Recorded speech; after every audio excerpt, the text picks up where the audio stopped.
நீதி வழங்கும் போது அண்ணன் தம்பி சொந்தம் பந்தம் பணக்கார ஏழை எதையுமே பார்க்க கூடாதுடா. நாயத்தை மட்டும் தான்டா சொல்லணும். அனைவருக்கும் வணக்கம். விரக்தியில் தம்பிகள் சுதாரிக்காத சீமான் என்னாகும் நாம் தமிழர் கட்சி என்ற தலைப்புல நடுநிலையோடு செயல்படுவது மட்டுமே எங்களுடைய ஒரே பணி என்று சத்தியம் செய்துவிட்டு 100 ஆண்டு காலமாக உண்மைகளை மக்களுக்கு கொண்டு போய் சேர்ப்பதற்காக 4ஆம் தூணாக செயல்பட்டு வருகிறோம் என்று மார்தட்டி கொள்கிற விகடன் ஒரு ஆர்டிக்கலை போட்டிருக்காங்க. அந்த கட்டுரையினுடைய தொடக்கமே எப்படி தொடங்குது அப்படின்னா, 2026 தேர்தல் களத்தில் வெற்றி பெறுவோம் என்ற நம்பிக்கையோ பசைபலமோ கண்ணுக்கட்டும் தொலைவுரை இல்லாததால் நாம் தமிழர் கட்சி நிர்வாகிகள் பலரும் விரக்தியில் இருப்பதாக சொல்கிறார்கள். கட்சியின் உள் விவகாரம் அறிந்தவர்கள் நாத்தாக்க முகவில் என்னதான் நடக்கிறது என களமிறங்கி விசாரித்தோம். அரசியல் என்பது வெறும் பணக்காரர்களுக்கான இடம் மட்டுமல்ல, எளியவர்களும் கடமாட முடியும். அதற்கு நாங்களே சான்று என்று மேடைதோறும் பெருமிதமாக முழங்கி வரும் நாத்தாக்கா தலைமை ஒருங்கிணைப்பாளர் சீமான். ஆனால் நம்மிடம் பேசிய நாத்தாக்கா சிலர் இந்த தேர்தலில் செலவு செய்யவே காசு இல்லை, மாநாட்டுக்கு வந்து 1000 பேர் அழைச்சிட்டு வர சொல்கிறாங்க, அதற்கும் எங்களுக்கு நிதி இல்லை, தேர்தல் ஆணையம் 30 லட்ச ரூபா செலவு பண்ண சொல்லுது, அதில் பாதி இருந்தால் தான் தேர்தலை அணுக முடியும், அதற்கு கூட நிதி இல்லை, நிதி இல்லாமல் பழைய வேட்பாளர்கள் பல பேர் இந்த தேர்தலில் நிற்க மறுத்துட்டாங்க, அதனால் நாம் தமிழர் கட்சி நிதி இல்லாமல் நிதி பற்றாக்குறை இல்லாமல் இருக்கிறது அப்படின்னு ஒரு கட்டுரை வெளியிட்டிருக்காங்க. உண்மையிலே இந்த கட்டுரைக்கு நாம் தமிழர் கட்சி சார்ந்த முக்கியமான நிர்வாகிகள் பல பேர் விகடன் குழுமத்தை விமர்சனம் பண்ணி பேசியிருந்தாங்க. எப்படி இப்படி பொய் செய்தி வெளியிடலாம், எப்படி நீங்கள் வந்து தம்பிகள் விரக்தியிலாக்க சொல்லலாம், எப்படி சுதாரிக்காத சீமான்னு சொல்லலாம், எப்படி நாம் தமிழர் கட்சி விரக்தியிலக்குன்னு சொல்லலாம் அப்படின்னு சொல்லி பல விமர்சனம் பண்ணியிருந்தாங்க. உண்மையிலே இந்த கட்டுரைக்கு விகடன் குழுமத்தை நம்ம பாராட்டணும், விகடனுக்கு நன்றி சொல்லணும். 2026 தேர்தல் களம் கிட்டத்தட்ட நெருங்கிருச்சு. இன்னும் 1 மாத காலம்தான் பொதுவான நடவடிக்கை மேற்கொள்ள முடியும். அதுக்கப்புறம் தேர்தல் ஆணையத்தின் கட்டுப்பாட்டில் ஒட்டுமொத்தமான தமிழ்நாடும் வந்துடும். எலெக்ஷன் கோட் ஆஃப் கான்டக்ட் வந்த பிறகு நாம் அன்றாட பணிகளை கூட செய்ய முடியாது, சாமானிய மனிதர்கள் கூட பணம் கொண்டு போக முடியாது. இந்த சூழ்நிலையில் நாம் தமிழர் கட்சி நிதியே இல்லை அப்படின்னு சொல்லி ஒரு 100 ஆண்டு கால பத்திரிக்கை, விகடன்கிறது சாதாரண பத்திரிகையா, 100 ஆண்டு காலமாக செயல்படக்கூடிய பத்திரிக்கை, அப்படிப்பட்ட பத்திரிகையே சொல்லுது, தேர்தலில் கூட்டணி வச்சா, தேர்தலில் போட்டி போட்டால், தேர்தல் அரசியலில் நின்னா நமக்கு பணம் கிடைக்கும் அப்படின்னு நினைக்கக்கூடிய அரசியல் கட்சிகளுக்கு மத்தியில் ஒரு அரசியல் கட்சி, எதுவும் இந்திய தேர்தல் ஆணையத்தில் அங்கீகரிக்கப்பட்ட கட்சி, 8.2 விழுக்காடு வாக்களை வைத்திருக்க கட்சி, 16 ஆண்டு காலமாக தமிழ்நாட்டில் அரசியல் பயணம் செய்யக்கூடிய ஒரு கட்சி, மாநாடு போட காசு இல்லை, கட்சிக்காரங்களுக்கு கொடுக்க காசு இல்லை, வேட்பாளருக்கு செலவு செய்ய காசு இல்லை அப்படின்னு எழுதுது. இந்த பக்கம் ஒரு வேட்பாளர் நீங்கள் 1 கோடி ரூபா கொடுத்தாதான் எங்களுக்கு சீட், ஒரு சீட்டுன்னு ஒரு கட்சிகள், வேட்பாளர் 50 கோடி செலவு பண்ணாதான் சீட்டுன்னு ஒரு கட்சி, வேட்பாளர் 30 கோடி செலவு பண்ணாதான் சீட்டுன்னு ஒரு கட்சி, எங்ககிட்ட 2 விழுக்காடு வாக்கு இருக்கு, எங்கள் சாதியே எங்கள் பின்னாடி தான் நிற்கு, எங்களுக்கு 50 கோடி தருவீங்களா அப்படின்னு கேட்குற கட்சிகள், எங்ககிட்ட 1 கோடி தொண்டர்கள் இருக்காங்க, எங்களுக்கு நீங்கள் வந்து எவ்வளோ தருவீங்க அப்படின்னு கேட்கக்கூடிய கட்சிகள், மாநாடு போட்டு தம்பிக்கு சீட்டு மகனுக்கு சீட்டு 300 கோடி யார் தர்றான்னு பேரம் பேசக்கூடிய கட்சிகள், இதுக்கு மத்தியில் 1 விழுக்காடு 2 விழுக்காடு 3 விழுக்காடு 1.5 விழுக்காடு 1/4 விழுக்காடு 1/2 விழுக்காடு வச்சுக்கிற கட்சிகள், சாதி கட்சிகள் திமுகவோடோ அதிமுகவோடோ இல்லை பாஜக கூட்டணியோட சேர்ந்துக்கிட்டு காசு வாங்கிக்கிட்டு தேர்தலில் போட்டி போடலாம், இந்த காசை வச்சு சொகுசா வாழலாம் அப்படின்னு நினைக்கக்கூடிய கட்சிகளுக்கு மத்தியில் ஒரு கட்சி எந்த கட்சியோடும் சமரசம் செய்து கொள்ளாமல், எந்த கட்சியோடும் கூட்டணி வைக்காம, தன்னை நம்பி வாக்களித்த மக்களை ஏமாற்றாமல் களத்தில் உறுதியாக நிற்பதை மறுமுறை உறுதிப்படுத்தி இருக்கிறது விகடன். அப்ப விகடனுக்கு நம்ம நன்றி தான் சொல்லணும். ஒரு பக்கம் சீமான் 1000 கோடி சொத்து சேர்த்தாரு அப்படின்னு சில ஊடகங்கள், சீமான் சொகுசா வாழ்றாருங்க அப்படின்னு சில ஊடகங்கள், சீமான் வந்து பல லட்சக்கணக்கான மதிப்புள்ள வீட்டில் வாழ்றாரு அப்படின்னு ஒரு சில ஊடகங்கள், சீமான் கார் மதிப்பு மட்டுமே பல கோடி வரும் அப்படின்னு சில ஊடகங்கள், ஏற்கனவே தலைவர் பிரபாகரன் 2000 கோடி கொடுத்தாருன்னு சில ஊடகங்கள், ஜெயலலிதா 1000 கோடி கொடுத்தாருன்னு சில ஊடகங்கள், கருணாநிதி பல கோடி கொடுத்தாருன்னு ஊடகங்கள், திரநிதி கோடிக்கணக்கில் கொட்டுதுன்னு சில ஊடகங்கள், வெளிநாட்டிலிருந்து கோடி கோடியாக வருதுன்னு சொல்லி சில ஊடகங்கள், இப்படி கோடிக்கணக்கில் கட்சிக்கு பணம் இருக்கு, கோடிக்கணக்கில் நிதி இருக்கு, நாம் தமிழர் கட்சி நிர்வாகிகள்லாம் திரநிதியில் வாழ்றாங்க, ஜொலிக்கிறாங்க, கொலிக்கிறாங்க அப்படின்னு சொல்ற ஊடகங்களுக்கு மத்தியில் நாம் தமிழர் கட்சி நிர்வாகிகள்கிட்ட பணம் இல்லைன்னு சொல்லக்கூடிய விகடனை நாம் எப்படி திட்ட முடியுமா? இப்படியெல்லாம் பொய் பேசக்கூடிய ஊடகங்களுக்கு மத்தியில் நாம் தமிழர் கட்சி நிர்வாகிகள்கிட்ட பணம் இல்லை, நாம் தமிழ் கட்சி மாநாடு போடக்கூட பணம் இல்லை, 30 லட்சம் தேர்தல் ஆணையம் சொல்லும் போது பாதிக்கு பாதி செலவு பண்ணக்கூட பணம் இல்லைன்னு சொல்லி உண்மையை சொல்லியிருக்கு விகடன். இதுக்கு போய் திட்ட முடியுமா? எனக்கு என்ன வருத்தம் அப்படின்னா, விகடன் கலாய்வு பண்ணியிருக்காங்க, ஆனா அதை சரியா பண்ணல, சரியான ஆட்கள்கிட்ட கேட்கல. கட்சியிலிருந்து விலகி போன ஆட்கள்கிட்ட கலாய்வு நிகழ்த்திருப்பாங்க போல இருக்கு. அதனால இந்த கலாய்வை நிகழ்த்திய இந்த சகோதரர்கள், மரியாதைக்குரிய சகோதரர்கள், விகடனுடைய நெறியாளர்கள், விகடனுடைய ஜேர்னலிஸ்டுகள், நீங்க என்ன பண்ணிருக்கணும்னா கட்சியில ஆக்டிவா இருக்காங்க இல்லையா, அவங்ககிட்ட கேட்டுக்கணும். கன்னியாகுமரியிலிருந்து சென்னை வரைக்கும் நாம் தமிழ் கட்சி 234 தொகுதியிலையும் 38 மாவட்டங்களையும் ஒரு மாவட்டத்திற்கு கிட்டத்தட்ட 20 மாநில ஒருங்கிணைப்பாளரை போட்டிருக்காங்க. அப்புறம் இந்த இன்சார்ஜ் அப்படின்னு சொல்லி ஒரு மாவட்டத்துக்கு ஒரு மாநில பொறுப்பாளரை போட்டிருக்காங்க, ஆண் பெண்ணில் போட்டிருக்காங்க. அப்புறம் அந்த மாவட்டத்தை 8 10 பிரித்து மாவட்ட செயலாளர்களை நியமிச்சிருக்காங்க. அதில் இளைஞர் பாசறை, மாணவர் பாசறை, மகளிர் பாசறை, ஊழல் ஒழிப்பு பாசறை, விளையாட்டு பாசறை, தமிழ் மீட்சி பாசறை, தமிழ் ஆட்சி மொழி பாசறை, அப்புறம் குருதிக்குடை பாசறை, இப்படின்னு 18 பாசறைகளுக்கு ஒவ்வொரு மாவட்டத்திலையும் மாநில பொறுப்பாளர்கள், மாவட்ட பொறுப்பாளர்களை நியமிச்சிருக்காங்க. இளைஞர் பாசறை, மாணவர் பாசறை, மகளிர் பாசறை மட்டுமே ஒரு மாவட்டத்துக்கு கிட்டத்தட்ட 15 மாநில பொறுப்பாளர்களை நியமிச்சிருக்காங்க. கொள்கை பரப்பு செயலாளர்கள் மட்டுமே கிட்டத்தட்ட 100 பேர் இருக்காங்க. இப்படி மாநில, மாவட்ட, ஒன்றிய பொறுப்பாளர்கள் நிறைய பேர் இருக்கும்போது கட்சியிலேருந்து விலகி போனவங்ககிட்டயா கலாய்வு நிகழ்த்துவீங்க? கட்சியிலேருந்து விலகி போனவங்கிட்ட கலாய்வு நிகழ்த்தினா நாங்கள் வருத்தத்தில் இருக்கோம், நாங்கள் வேதனையில் இருக்கோம், நாங்கள் இந்த முறை நிற்க விரும்பலை. அவன் தான் கட்சி விட்டு வெளியே போயிட்டானே. கட்சி விட்டு வெளியே போனவன் எப்படி கட்சியில் தேர்தலில் நிற்க முடியும்? விரக்தியில் இருந்தவர்கள் எல்லோருமே விலகி விட்டார்கள். விரக்தினா என்ன விரக்தி? நாம் தமிழர் கட்சியில் இருந்தால் பண்ண முடியாது, கமிஷன் வாங்க முடியாது, கரப்ஷன் பண்ண முடியாது, சம்பாதிக்க முடியாது, அதனால் வெளியேட்டுன்னு சொல்லி வெளியேறினாங்க. ஏதோ ஒரு புகழுக்காகவோ இல்லை பேருக்காகவோ இல்லை பணத்திற்காகவோ ஏதோ ஒன்றுக்காக வெவ்வேறு கட்சியில் போய் இணைஞ்சிட்டாங்க. அவங்ககிட்ட கலாய்வு நிகழ்த்தினா அவங்க எப்படி சொல்லுவாங்க? எந்த கட்சியில் சின்ன சின்ன உள்முரண்கள் இல்லை? நாம் தமிழ் கட்சியில் ஒரு குறிப்பிட்ட தொகுதியில் 2 பேருக்கும் போட்டியாம். இந்த 2 பேரோட போட்டியை செய்தியாக எடுத்து போடக்கூடிய விகடன் திமுகவில் கன்னியாகுமரி தொடங்கி சென்னை வரைக்கும் ஒன்றிணைவோ வான்னு ஊருக்குள்ளே சொல்கிறாங்க. கட்சிக்குள்ளே எல்லாரும் ஒன்றிணைவாக இருக்காங்களா? தூத்துக்குடியில் அனிதா ராதாகிருஷ்ணன், கீதாச்சி ஒன்று பேசிக்குவாங்களா? அங்கே மனோ தங்கராஜ் இருக்காப்புல. அதுக்கப்புறம் சுரேஷ்னு ஒருத்தர் இருக்காப்புல. அவங்க 2 பேரும் அப்படியே அண்ணன் தம்பியா புழங்கிட்டு இருக்காங்களா? இங்கே மரியாதைக்குரிய அப்பாவும் இருக்காரு திருநெல்வேலியில், இந்த பக்கம் ஆவுடையப்பன் இருக்காரு, இந்த பக்கம் பார்த்தீங்கன்னா இப்போ கிரகாம்பலம் வச்சுருக்காங்க. ஆளாளுக்கு ஒவ்வொரு போட்டி இருக்குது. ஒவ்வொரு கட்சிகளையும் வேலை செய்வதில் போட்டிகள் இருக்கும், சின்ன சின்ன விமர்சனங்கள் இருக்கும். அதை ஒரு தொகுதிக்குள்ள 2 மாவட்ட பொறுப்பாளர்கள் போட்டி போடுறாங்க அப்படின்னு சொல்லி அதை விமர்சனப்படுத்துகிற இவங்க திமுகவில், அதிமுகவில், பாஜகவில், காங்கிரஸில் இருக்கக்கூடிய உள் முரண்களை, உள் விமர்சனங்கள் எல்லாம் எடுத்து விகடன் எழுதுனா அது நேர்மையான ஊடகம், அது நம்பிக்கையான ஊடகம் அப்படின்னு நம்ம பாராட்டலாம், வாழ்த்தலாம். இப்போ அது ஒரு பக்கம் இருக்க. இப்போ இந்த கள ஆய்வு நிகழ்த்துறீங்கல்ல, இந்த கள ஆய்வில் 234 தொகுதியிலும் நாம் தமிழ் கட்சி வேட்பாளர்களை தேர்ந்தெடுத்து வச்சிருக்கு. அது உங்களுக்கு தெரியுமா தெரியாதா? வேட்பாளராக நிற்பதற்கு பல பேர் தயங்குறாங்கன்னு சொல்றீங்க. அப்புறம் எப்படி வேட்பாளராக போட்டி போட 234 பேரை நாம் தமிழ் கட்சி தேர்ந்தெடுத்தது? பிப்ரவரி 7ஆம் தேதி வேட்பாளர்களை சந்திக்கிறாரு, பிப்ரவரி 21 மாநாடு அறிவிக்கிறாரு. அதே போல விகடன் குழுமம் சொல்லுது, பொதுவாக ஒரு மாநாட்டில் கொள்கை முழக்கமும் வேட்பாளர் அறிவிப்பும் தான் முதன்மையாக இருக்கணும். ஆனால் தாவேக்கா மாநாடு போடுறதுக்கு போலவே மாநாடு போடுறதுக்கு சீமான் திட்டமிடுறாரு.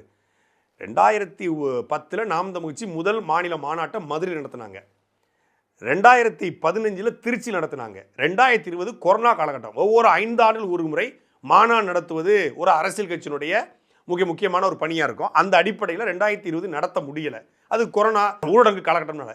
இப்போ அங்கீகரிக்கப்பட்ட கட்சியாக மாறி 2010 இன எழுச்சி மாநாடாக நடத்தினாங்க.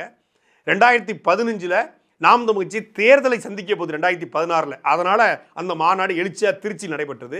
2026 இது 2025 நடத்த வேண்டிய மாநாடு, 2026 தேர்தல் வரதுனால தேர்தலுக்கு முன்னாடி இந்த மாநாடு நடத்துவோம், அதை வேட்பாளர் அறிமுக கூட்டமாகவும் நடத்துவோம். அதில் நாம் தமிழ் கட்சி 2026 ஆட்சி அதிகாரத்தை பிடிக்கிற பொழுது என்னென்ன செய்யும் என்பதை நாம் தமிழ் கட்சியுடைய செயல்பாட்டு வரைவோடு, டிராஃப்டோடு அதை காணொலியாக சீமான் விட்டு போறாரு. கொள்கை நீங்கள் சொன்னது போலவே கொள்கை முழக்கம், நீங்கள் சொன்னது போலவே வேட்பாளர் முகம், 2 சேர்ந்து தான் பிப்ரவரி 21 திருச்சி நடைபெற போகுது. இதில் விகடனுக்கு என்ன பிரச்சனை? ஆனால் ஒரு வகையில் விகடனை பாராட்டணும். என்னன்னா, இந்த மற்ற அரசியல் கட்சிகள் போல எந்த கட்சியோடும் சீமான் தன் தம்பிகளையோ, தன் தங்கைகளையோ, தன் நம்பி வந்தவர்களையோ, தமிழர்களையோ அடமான வைக்கல என்பதை விகடன் ஒரு முறை உறுதிப்படுத்துது. ஒரு 300 கோடி இல்லை ஒரு 500 கோடி இல்லை ஒரு 1000 கோடி வாங்கிக்கிட்டு 50 சீட்டை வாங்கிக்கிட்டு துணை முதலமைச்சர் பதவியோ இல்லை ராஜ்யசபா எம்பி பதவியோ இல்லை மத்திய இணையமைச்சர் பதவியோ கேட்டு பெற்றுக்கிட்டு ஒரு 5-6 கான்ட்ராக்டுகள் கமிஷன்களை வாங்கிட்டு சொகுசா சீமானால் வாழ முடியும்? இந்த மாநாட்டையே 10 கோடிக்கு பிரம்மாண்டமா ஒரு தனியார் திடலை மொத்தமாக வாடகைக்கு எடுத்து 1-2 மாதம் செலவு செஞ்சு இந்த தமிழ்நாட்டில் மிகப்பெரிய சவுண்ட் சர்வீஸை கூப்பிட்டு அட்வான்ஸை கொடுத்து செய்ய முடியும். அந்த கூட்டணிக்கு போயிருந்தா, கூட்டணிக்கு இப்பவும் கூப்பிட்டுட்டு தான் இருக்காங்க, இப்பவும் பேரம் பேசிட்டு தான் இருக்காங்க. இப்போ நீங்கள் வந்துருங்க, நல்லா பண்ணி கொடுக்குறோம், கட்சியை வளர்த்துறோம், உங்களையும் டெவலப் பண்ணுறோம், உங்களுக்கு தனி ஃபண்டு, கட்சிக்கு தனி ஃபண்டு, நாங்கள் வந்தால் பகவான் ஆரத்தி எடுக்கிறோம். நானே சாட்சியாக இருந்தேன். பகவான் ஆரத்தி எடுக்கிறோம்னு கூப்பிட்டாங்க. பகவான் ஆரத்தினா சாமிக்கு ஆரத்தி எடுக்கிற மாதிரி உங்களை ஆரத்தி எடுத்து கூப்பிட்றோம் அப்படின்னு கூப்பிட்றாங்க. 2 hours உங்கள் அண்ணன் சீமான்ட்ட வாங்கி கொடுங்க, 2 hours அவரை கன்வின்ஸ் பண்ணிடுறோம் அப்படின்னு என்கிட்டே ஒரு முக்கியமான மேலே உள்ள ஆளு சொல்லிச்சு. அது மட்டும் இல்லாமல் சீமான் வந்தார்னா we will wash out DMK அப்படின்லாம் ஒரு டீம் சொல்லுது. இப்படி சொல்லக்கூடிய கட்சிகளுக்கு சரி மாநாடு நடத்த காசு இல்லை, விகடன் வேற கட்சிக்காரனுக்கு பசை இல்லைன்னு சொல்லுது, விகடன் வேற தேர்தலை செலவு பண்ண 30 லட்சத்துக்கு 15 லட்சம் கூட இல்லைன்னு சொல்லுது. நாம் ஒரு 500 கோடியை வாங்கிட்டு ஒரு 50 கோடியில் மாநாடை போட்டு ஒரு 100 கோடியை செலவு பண்ணி மிச்சத்தில் ஒரு 350 கோடியை மிச்சப்படுத்தி ஒரு 100 கோடியில் ஈஸியாக பிரம்மாண்டமான பனையூர் அலுவலகத்தில் வாங்கி அப்படியே செட்டில் ஆகிறான்னு அண்ணன் சீமான் நினைக்கலாம். தமிழ்நாட்டு அரசியல் களத்தில் தமிழ் தேசியம் என்கிற கோட்பாட்டை சாதாரண பாமர மக்களுக்கு, எளிய மனிதர்களுக்கு, விவசாயிகளுக்கு கொண்டு போய் சேர்த்திருக்காரு. தமிழ் தேசியம் என்பது அது ஒரு தடை செய்யப்பட்ட வார்த்தை போல இருந்தது. தமிழ் தேசியம்ங்கிற கோட்பாட்டை முன்னிறுத்து மட்டும் இல்லாமல் என் நிலமும் வளமும் சார்ந்த தொழிற்சாலைகளை முன்னிறுத்தி என் நிலத்தில் நான் பொருளாதார தேவையை பூர்த்தி செய்வேன், நிலத்தில் எங்கு திரும்பினாலும் பச்சை பசலாக மாற்றுவேன். இது வெறும் வெற்று வார்த்தை கிடையாது, சாத்தியப்படுத்தக்கூடிய கோட்பாடு. விகடன் அப்படியே கொஞ்சம் திரும்பி புர்கினோ பாசா அப்படின்னு ஒரு நாடு இருக்கு, இப்ராஹிம் ட்ரோடேன்னு ஒரு தலைவர் இருக்காரு. 2002 அவர் அதிகாரத்தை கைப்பற்றாரு. சீமான் தக்காளி தோட்டம் அமைப்பேன், இங்கே பக்கத்திலே தக்காளி கூழ் தயாரிக்கக்கூடிய ஜாம் தயாரிக்க தொழிற்சாலை அமைப்பேன், இங்கே அப்படியே பனை தொழிற்சாலை அமைப்பேன், இங்கே அப்படியே தென்னை மரம் அழுந்து வரக்கூடிய தொழிற்சாலை அமைப்பேன், இங்கே கத்திரிக்காய் போடுவேன், இங்கே பெரிய மாந்தோட்டம் வைப்பேன், இங்கே திராட்சை தொழிற்சாலை வைப்பேன், இப்படி நிலமும் வளமும் சார்ந்த தொழிற்சாலை உருவாக்குவேன் அப்படின்னு சொல்லும்போது என்னையா அது இப்பெல்லாம் பண்ண முடியுமா, இல்லை சாத்தியமாங்கிற 2002 வராரு இப்ராஹிம் ட்ரோடே. 2002 வந்தவர் மொத்தமே 4 வருஷம் தான் ஆச்சு. 4 வருஷத்தில் 18.5 மில்லியனில் இருந்த ஜிடிபியை 22.5 ஜிடிபியாக உயர்த்துறாரு. உலக வங்கியோட கடன் எனக்கு தேவையில்லை, ஐரோப்பிய நாடுடைய கடன் எனக்கு தேவையில்லை என்று கடன் இல்லாத நாடாக புர்கினோ பாசோ, வெறும் 2.5 கோடி மக்கள் தொகை, மொத்தமே 2,72,000 ஏக்கர் பரப்பளவு தான் அந்த நாடே, 2.5 கோடி மக்கள் தொகை தான். கடன் இல்லாத நாடாக 4 ஆண்டுகளாக மாத்துறாரு. எப்படி மாத்துறாரு? தற்சார்பு பொருளாதார கொள்கை. என் மண்ணின் வளம் என் மக்களுக்கு சொந்தம். அது வரைக்கும் ஐரோப்பிய நாடுகள், அது வரைக்கும் அமெரிக்க நாடுகள் அங்கே இறங்கி சுரங்கத்தில் இருக்கக்கூடிய தங்கத்தை வேட்டையாடுறான். இனி என்னுடைய தங்கம் எனக்கு தான், என் மக்களுக்கு தான் என்று தங்கச் சுரங்கங்களை நாட்டுடைமையாக்குறாரு. தங்கச் சுரங்களை நாட்டுடைமையாக்கி தங்கத்தை சுத்தப்படுத்தக்கூடிய, சுத்திகரிக்கக்கூடிய இந்த கோலார் தங்க வயல் மாதிரி, கேஜிஎஃப் மாதிரியான ஃபேக்டரிஸை உருவாக்குறாரு. உருவாக்கி அதை நாட்டுடைமையாக்குறாரு. அது மட்டும் இல்லாமல் முதல்ல அவர் பண்ணது தக்காளி தொழிற்சாலை. சீமான் தக்காளி தொழிற்சாலை வைக்கும்போது கிண்டல் பண்ணுறது, சீமான் ஆடு மாடு வளர்க்கணும் கிண்டல் பண்ணுறது, சீமான் நான் மாட்டு பண்ணை வைப்பேன், அதுலேருந்து பால் பொருட்கள் தயாரிப்பேன், அதுலேருந்து பன்னீர் தயாரிப்பேன், பட்டர் தயாரிப்பேன், அதுலேருந்து பால்கோவா தயாரிப்பேன், இதை உலகம் முழுக்க ஏற்றுமதி பண்ணுவேன், ஆடு மாடு வளர்ப்பேன், இங்கே ஆட்டுக்கறி சந்தையை 1 லட்சம் கோடி இருக்குது, மாட்டுக்கறி சந்தை 30,000 கோடி இருக்குது, கிட்டத்தட்ட 2 லட்சம் கோடிக்கு ஆடு மாடு சந்தை இருக்குது. என் நாட்டினுடைய பொருளாதாரத்தில் 2 லட்சம் கோடி என்பது மிகப்பெரிய வருமானம். இங்கே ஆவின் இருக்குது, ஆனால் ஆவினுக்கு ஆடும் இல்லை பாடும் இல்லை, ஆவின் அது ஆந்திராவின் பால், ஆந்திராவின் ஆடா இருக்கு அப்படின்னு சொன்னதுனால இப்படி சொல்லும் போது அதை கிண்டல் பண்ணா. ஆனா அவரு வந்த உடனே பண்ணது தக்காளி தொழிற்சாலை. யாரு? புர்கினோ பாசோவினுடைய இப்ராஹிம் ட்ரோடே முதல்ல பண்ணது தக்காளி தொழிற்சாலை. ஒரு தக்காளி தொழிற்சாலை, பருத்தி ஆலை, இந்த 2ஐயும் தான் உருவாக்குறாப்ல. 2ஐயும் உருவாக்கி 4 ஆண்டுகளை தங்க சுரங்கம், இந்த 3ஐயும் வைத்து ஒரு நாட்டினுடைய பொருளாதார தேவையை பூர்த்தி செய்து ஜிடிபி பொருளாதார வளர்ச்சி அடைஞ்சு கடனையும் அடைச்சி இனிமேல் கடன் வாங்காத நாடாக மாற்றி 4 வருஷம் நிறைவேற்றிருக்காருன்னா 2.5 கோடி மக்களை வச்சு 6.5 கோடி வாக்காளர்கள், 8 கோடி மக்கள் நிறைவேற்ற முடியாதா? அதை விட அது வெறும் நிலப்பரப்பு. இங்கே எவ்வளோ பெரிய இயற்கை வளம், கடல் இருக்கு, மழை இருக்கு, நரிமண பெட்ரோல் இருக்கு, நிலக்கரி இருக்கு, வற்றாத வளங்கள் எவ்வளோ வளங்கள் இருக்கு. அதாவது சமவெளி பரப்பு, ஆசிய கண்டத்தில் மிகப்பெரிய சமவெளி பரப்பு டெல்டா இருக்கு. இதை வச்சுக்கிட்டு எதுக்கு கடன் வாங்கணும் என்கிற கேள்வியை ஒருத்தர் முன்னிறுத்துறாரு. ஒரு தடவை அதிகாரத்தை கொடுத்து பார்த்தா அந்த அதிகாரம் நிலையான அதிகாரமாக 50 ஆண்டுகளுக்கு தமிழ்நாட்டில் எந்த ஆட்சி மாற்றம் நிகழாத ஒரு அதிகாரமாக மாறக்கூடிய அத்தனை கனவு திட்டங்களையும் அண்ணன் சீமான் வச்சிருக்காரு. இப்ராஹிம் ட்ரோடை சாத்தியப்படுத்தும் போது சீமான் சாத்தியப்படுத்த முடியாதா? அதை என்னைக்காவது விகடன் ஆய்வு செய்து சீமான் சொல்லுகிற தற்சார்பு பொருளாதாரம் என்ன? நேரு சொன்னதுதான், அண்ணா சொன்னதுதான், காமராஜர் சொன்னதுதான். இன்னைக்கு மோடி அங்கே சொல்லிக்கிட்டு இருக்கிறதா? செயல்படுத்த ஆள் இல்லை, அவர் செயல்படுத்துவோங்கிறாரு. இதை என்னைக்காவது ஆய்வு பண்ணி போட்டிருக்கா? சீமானுடைய கொள்கை சாத்தியமா சாத்தியமில்லை, அதுதானே தேவை. சீமான் சொல்றது அந்த வேலை திட்டம் சாத்தியப்படுமா சாத்தியப்படாதா? சீமான் சொல்கிற அந்த தற்சார்பு தமிழ்நாட்டுக்கு சாத்தியப்படுமா சாத்தியப்படாதா? அது தேவையா தேவையில்லையா? தமிழ் தேசியம் தேவையா தேவையில்லையா? இதுதானே விகடன் எழுதணும், இதானே விகடன் பேசணும். ஆனால் பணம் இல்லை, வேட்பாளர் நொந்து போயிருக்காங்க. இப்போ மாநாடு செலவுக்கு பணம் இல்லை. மாநாடு செலவுக்கு பணம் இல்லைன்னா விகடன் ஏன் இவ்வளவு ஃபீல் பண்ணுறீங்க? நீங்கள் வேணால் ஒரு 2.5 கோடி ரூபா கொடுங்க, மாநாடு சிறப்பாக நடத்தி காட்டுறோம். நீங்கள் வேணால் தொகுதிக்கு 15 லட்சம் கொடுங்க, நல்ல வேட்பாளர் செலவு இது பண்ணுவாங்க. நாங்கள் ஒன்றும் உங்கள்கிட்ட வேக மாட்டோம்னு சொல்லலையே. விகடன் குழுமம் தாராளமாக தரலாம். என் ஆஃபீஸ் கூட அந்த விகடன் கட்டுரை எழுதின தம்பிக்கு நல்லா தெரியும், அழகாக வந்து கொடுத்துட்டு போகலாம். இருந்தாலும் நான் விகடனை ஏன் பாராட்டுறேன், வாழ்த்துறேன், நன்றி சொல்கிறேன் அப்படின்னா, கோடி கோடியாக பணம் வச்சுருக்காங்க நாம் தமிழ் கட்சின்னு பொய்யா எழுதுகிற ஊடகங்களுக்கு, ஊடகவியலாளருக்கு, பத்திரிகையாளர்களுக்கு மத்தியில் பணம் இல்லை அப்படிங்கிற உண்மையை வெளிக்கொண்டு வந்தீங்க பாருங்க. இதன் மூலமாக என்ன சொல்ல வரீங்கன்னா, விகடன் மறைமுகம் நமக்கு வேலை பார்த்துருக்கு. உண்மையிலே அந்த விகடன் டீமில் நம்மளுடைய பல ஸ்லீப்பர் செல்கள் இருக்காங்க அப்படிங்கிறது நமக்கு தெரிய, வெளியே சொல்ல முடியாது. அவங்க எதுக்காக இந்த ஆர்டிகளை போட்டிருக்காங்கன்னா, நாம் தமிழ் கட்சி பிப்ரவரி 21 மாநாடு நடத்துது, 234 தொகுதியிலும் போட்டி போடுறாங்க. திறநிதி திரட்சின்னு சொல்லி நாம் தமிழ் கட்சி ஐடி விங்கு, நானும் மகிழன் சேர்ந்து வீடியோ வர போட்டோம். இப்படி ஊர் முழுக்க வீடியோ போட்டுருக்காங்க. அதெல்லாம் விகடன் குழுமம் பார்க்குறான். இப்போ இவங்களுக்கு நம்ம எப்படி மறைமுகமாக வேலை பார்த்து கொடுக்குறது? சார், கஷ்டப்பட்டு பிள்ளைங்க வேலை பார்க்குறாங்க, திறநிதியில் நிதி கேட்குறாங்க. ஒவ்வொரு அரசு கட்சி 300 கோடி 400 கோடி 500 கோடி 1000 கோடின்னு வாங்குது. திமுக பார்த்தா கோடி கோடியாக வச்சிருக்கு. ஏற்கனவே பொங்கல் பரிசாக திமுகவோட கவுன்சில் மூலியமாக ஊருக்கு பரிசை கொடுத்தாச்சு. குக்கரு, போனிச்சட்டி, டிஃபன் பாக்ஸு, அப்புறம் ஹாட் பாக்ஸு, அதுக்குள்ளே சின்ன சின்ன விஷயங்கள்லாம் போட்டு பொங்கல் பரிசாக தேர்தலுக்கு திமுக கொடுத்துருச்சு.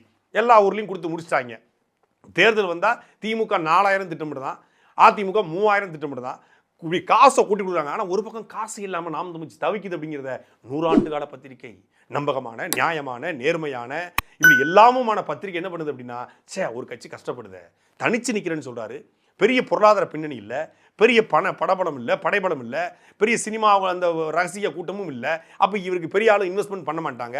கார்பரேட் அரசியல் நேராக எதிர்க்காரு, கார்பரேட்டை வாங்க மாட்டார்.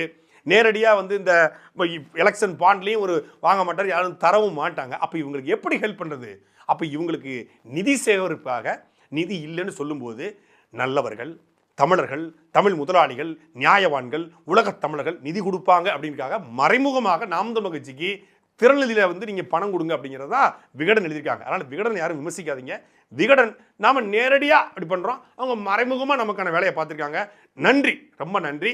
அது மாதிரி அடுத்த முறை நீங்கள் ஆர்டிகல் போடும்போது இந்த திறநிதியோட அந்த QR கோட் இருக்கும், அதையும் போட்டிங்கன்னா அது திறநிதியில் பணம் கொடுக்க வசதியாக இருக்கும். donate.namdam.org அப்படிங்கிற அந்த இணைய பக்கத்தில் போனீங்கன்னா விகடன் குழுமமும் பணம் செலுத்தலாம், அது மூலமாக பல பேரும் செலுத்தலாம். ஏன்னா பணம் இல்லை, அதில் நீங்கள் கொஞ்சம் செலுத்தி விடுங்க. சாட்டை எடுத்து நாட்டை திருத்து, இளம் தலைமுறை தானே நீ